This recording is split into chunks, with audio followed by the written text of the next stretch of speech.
लाजवाब मज़ेदार। क्या पक रहा है आज बिलो के ढाबे में? चले चलते हैं और देखते हैं कि आज ही यमी यमी सा क्या पक रहा है बिलो के ढाबे में। अस्सलाम वालेकुम व्यूअर्स, क्या हाल चाल है आपका? उम्मीद है सब खैरियत से होंगे, खुशबाश होंगे। आज भी लेके आई हूँ आपके लिए एक बहुत यमी सी रेसिपी। तो चलिए जल्दी से मेरे चैनल को लाइक और सब्सक्राइब कर दीजिए ताकि मेरी वीडियोस की नोटिफिकेशंस आपको फ्री में मिल सकें। रेसिपी का नाम है पिन व्हील पोटैटो का पराठा। बहुत मज़े का है, बहुत यमी बनता है, सॉफ्ट एंड क्रंची। कैसे इसकी डो बनेगी और क्या क्या सिंपल से इंग्रेडिएंट्स है, सब कुछ मैं आपको बताऊंगी। मेरे साथ ही रहिएगा। चले चलते हैं इसकी सिंपल सी मेकिंग की तरफ। बिस्मिल्लाहिर्रहमानिर्रहीम। यहाँ मैंने आटा और मैदा दोनों हाफ़ हाफ़ लिए हैं, यानी हाफ़ क्वांटिटी ही आटे की होगी और हाफ़ ही मैदे की।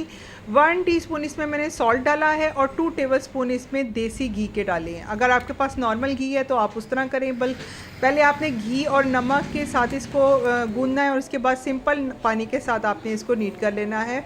कोई इसमें कंपल्शन नहीं है कि आपने गर्म वाटर के साथ करना है, सिंपल टैप वाटर के साथ आप कर सकते हैं। तो जिस तरह आप नॉर्मल आटा गूंदते हैं उसी तरह आपने गूंदना है। यहाँ पर मैंने लिया है 1.5 किलो के करीब जो है वो इसमें है आलू। इसको बॉईल कर लिया, मैश कर लिया। इसमें नमक गया है 1 टेबलस्पून और 1 टीस्पून इसमें गरम मसाला है। 2 से 3 अदद सब्ज़ मिर्चें राउंड शेप में काटनी है आपने। 1.5 टीस्पून इसमें गई है चिली फ्लेक्स यानी दरदरी सी मिर्चें।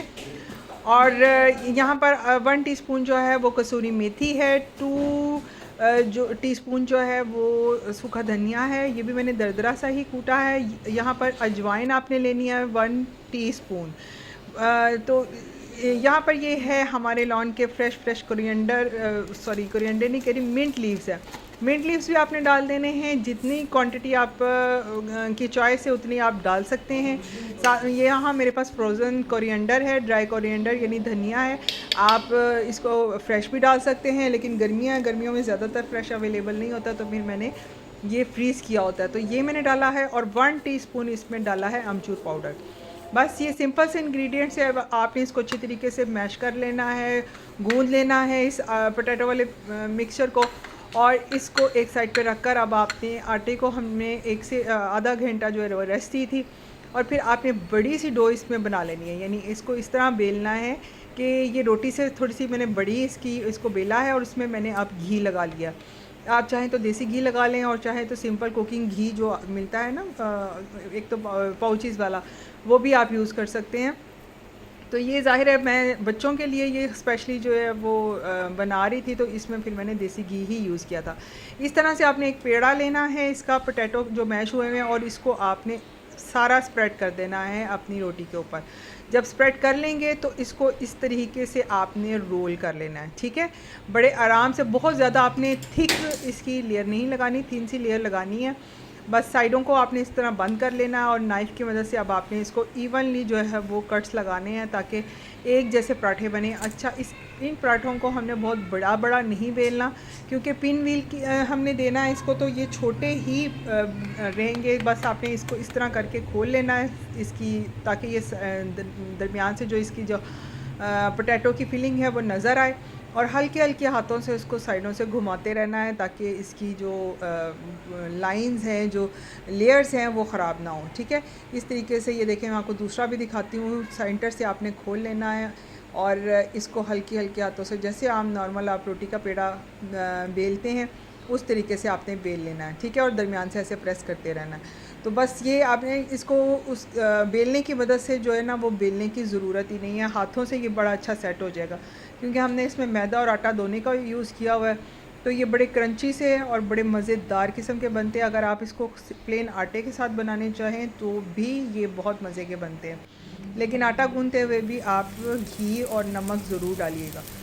तो ये देखिए जी, हमने इसको तैयार कर लिया है। अब आपने एक प्यारा सा पैन लेना है और उसमें डाल देना है थोड़ा सा घी। मैंने देसी घी डाला है और इस तरीके से आपने इसको कुक करना है। बहुत आराम से इसको आपने, यानी बहुत हाई फ्लेम में कुक नहीं करना, मीडियम से आपने फ्लेम रखनी है, थोड़ी सी कभी हाई और कभी लो। इस तरह से आपने इस पराठे को पकाना है और थोड़ा टाइम लगता है क्योंकि मोटा है, इसकी थिकनेस जो है वो मोटी है। तो ये देखें, इसलिए मैं आपको ये साइडों से दिखा रही हूँ कि इतनी मोटी इसकी थिकनेस होती है, तो तब ही ये बहुत मज़े का बनेगा।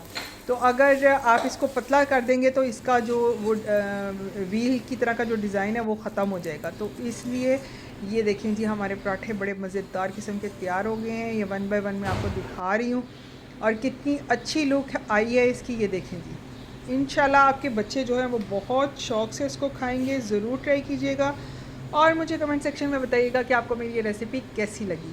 फिर मिलूँगी इंशाल्लाह एक नई डिफरेंट यूनिक और मज़ेदार किस्म की रेसिपी के साथ। इन पराठों को आप दही की चटनी के साथ और चिली गार्लिक सॉस या टमाटो केचप के साथ भी सर्व कर सकते हैं, बहुत यम्मी लगता है।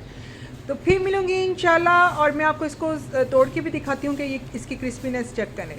ये देख लीजिए क्या मज़ेदार किस्म के पराठे लग रहे हैं। ज़रूर ट्राई कीजिएगा। इंशाल्लाह फिर मिलूँगी एक नई डिफरेंट यूनिक और मज़ेदार किस्म की रेसिपी के साथ। तब तक के लिए इजाज़त दीजिए। अल्लाह हाफ़िज़।